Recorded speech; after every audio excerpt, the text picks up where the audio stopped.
الاستراتيجية المتخذة للحد من انتشار عدوى داء السل ببلادنا؟ والكلمة لأحد أفراد الفريق الاتحاد المغربي للشغل، السيدة المستشارة المحترمة، تفضلي. شكرا السيد الرئيس. شكرا السيد الرئيس المحترم، السيد الوزير المحترم، السيدات والسادة المستشارين المحترمين. يعد مرض السل من بين الأمراض الأكثر فتكا في العالم، ويصيب سنويا أزيد من 10 ملايين شخص، كما يفقد أكثر من مليون شخص حياتهم بسببه. وفي بلادنا تشير آخر المعطيات أن عدد الحالات التي تسجل سنويا تقدر ب 35 ألف حالة، وعدد الوفيات 3300 حالة وفاة، كتمركز كلها في 6 جهات فقط، اللي هي الدار البيضاء، سطات، الرباط، سلاق نطرة، طنجة، تطوان، الحسيمة، فاس، مكناس، مراكش، آسفي، وسوس، ماسة. وعلى الرغم من مجانية العلاج الذي يكلف ميزانية الدولة الشيء الكثير، والجهود التي بذلتها وزارة الصحة والحماية الاجتماعية على مدى عدة سنوات من أجل القضاء على هذا الداء، وكان أهم مكتسب هو تحقيق 85% من معدل الاكتشاف، وأيضا 90% من نسبة الشفاء، إلا أن هناك استمرار في ارتفاع الإصابات بهذا الداء، مما يطرح عدة تحديات، من بينها ضعف نقص معدل الإصابة الذي لا يتجاوز 1 حتى 2% سنويا، مؤشر مقلق السيد الوزير ينذر بعدم قدرة بلادنا على التغلب على هذا المرض في غضون 2030 كيف ما كان مخطط له، وكما تم الاتفاق عليه في الإعلان السياسي الأخير بشأن القضاء على مرض السل. كاين أيضا غياب التنسيق بشأن المحددات الاقتصادية والاجتماعية للمرض في إطار الجهود المشتركة بين الوزارات، القطاعات الوزارية المعنية والجماعات الترابية والقطاع الخاص والمجتمع المدني. هناك أيضا نقص ثقافة الكشف المبكر عن المرض، وتقاعس بعض المرضى عن الاستمرار في العلاج. لذلك نسائلكم السيد الوزير عن ماهية الأسباب وراء استمرار ارتفاع حالات الإصابة بداء السل ببلادنا، وما هي الاستراتيجية التي تنوون اعتمادها من أجل محاربته؟ وشكرا. كلمة لكم السيد الوزير. شكرا السيد الرئيس. السيدة المستشارة المحترمة، كنشكرك على المداخلة ديالك، اللي في الحقيقة واش السؤال ولا جواب؟ هي راه عندك الجواب في قلب السؤال. يعني أنا بقى لي غير غادي نزيد نكمل نطعم شي شوية لذاك الأرقام اللي عطيتيها، لأنه إفكتيفمون كنعرفوا بأنه على الرغم من النتائج الجيدة اللي حققتها البلاد ديالنا، وجات على في الكلمة ديالك أن 85% اللي اليوم اللي كنكتشفوا، و90% ديال النتيجة ديال بالنسبة للعلاج، ولكن كيبقى التحدي الكبير هو كيفاش نقدروا نرفعوا من النسبة ديال نقلصوا من يعني نقص ديال معدل الإصابة بداء السل الذي بقى مازال ضعيف 1-2%.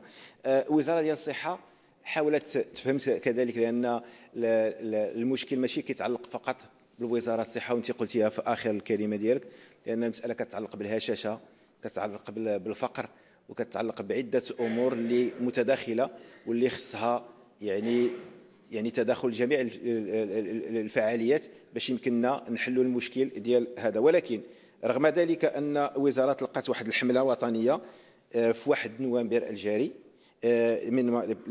للوقاية من مرض السل تحت شعار تنفس الحياة حارب داء السل، واللي كان الهدف منه اصلا هو نحاولوا نحسسوا المواطن فين ما يكون عنده شي اعراض تنفسيه يمشي يحاول يدير الكشف على الصدر ديالو، وعلى واش كاين عنده داء السل ولا ما عندوش داء السل. وهذا الدور اللي غادي يتلعبوا حتى يعني المستوصفات والمراكز الصحيه ديال القرب، وهذا فين خصنا نخدموا، لان كنخدموا اليوم في سي دي ام تي، خصنا نمشيو دابا كنخدموا على المستوصفات اللي عطاهم هذه البرامج الصحيه. واليوم راه الحمد لله في اخر الزيارات اللي قمت بها على مستوى ديال القلميم ولا مستوى ديال العيون، كل شيء عنده هذا البرنامج ديال التحسيسي ديال ضد داء السل. فبالتالي اليوم عندنا وسائل ديال الكشف. يعني شحال هذه كنا خصنا نديروا لا باسيلوسكوبي الا كان شي واحد عنده اعراض ونشوف واش كاين البيكا ولا ما كاينش البيكا. لا دابا كاينه لا سيرولوجي، كاين كذلك يعني البي سي ار اللي يمكن لا تكتشف واش كاين عندك ولا ما كاينش عندك داء السل. فهذه المسائل جد مكلفه ولكن حنا محتاجين فيها. ولكن شنو هو الرهان؟ الرهان اليوم هو لا توبركلوز ريزيستانت، يعني داء السل المقاوم للمضادات هو اللي خصنا، لانه كيكلف الدوله بزاف، وخصو بعض الادويه اللي باهظه الثمن اللي تقدر ترجع لنا بواحد الاثر اللي هي سلبي. فكيف قلتي المخطط عنده 5 ديال الاهداف. عندنا خصنا نرفعوا من عدد الحالات المكتشفه، باش نوصلوا ل 34,000 على الاقل في افق سنه 2023. كذلك رفع من حالات المرض المقاوم باش نحاول نقلصوا من عدد ديال الحالات اللي هما ريزيستونت.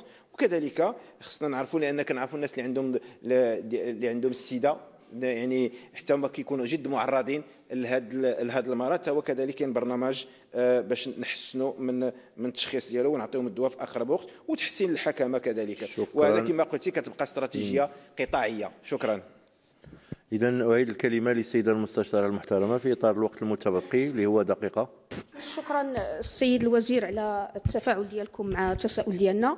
وحنا في الاتحاد المغربي للشغل نقدر تماما أن مسؤولية مواجهة داء السل ليست مسؤولية وزارة الصحة لوحدها، وإنما هي مسؤولية مشتركة بين العديد من القطاعات من أجل تمكين الفئات الهشة من سكن لائق، ظروف عمل لائقة، تغذية متوازنة، تفادي الاكتضاد في السجون، في الداخليات، في أوساط العمل، وفي وسائل النقل أيضا. وندعوكم السيد الوزير إلى مراجعة شاملة للمخططات السابقة وتقييم أدائها، تدعيم الإمكانيات المالية لبرنامج مكافحة داء السل، الرفع من أعداد مراكز التشخيص وعلاج الأمراض التنفسية لتشمل جميع مناطق المملكة، الإسراع بتنزيل برنامج الحماية الاجتماعية من أجل مساعدة الفئات الهشة على الكشف المبكر عن المرض، حملات تحسيسية مكثفة يومية السيد الوزير وليست سنوية، لأن الحملات التحسيسية السنوية أثبتت عدم جدواها، لذلك نطالب بحملات تحسيسية يومية وفي جميع وسائل الإعلام بالعربية والأمازيغية على غرار ما جاء في جائحة كوفيد. وشكرا السيد الوزير. قبل ما تخرجوا ما تنساوش تابوناو في لاشين يوتيوب وتبارطاجيو لا فيديو مع صحابكم ومواقع التواصل الاجتماعي. ما تنساوش ديروا جيم وتضغطوا على الجرس باش يوصلكم جديد ديالنا.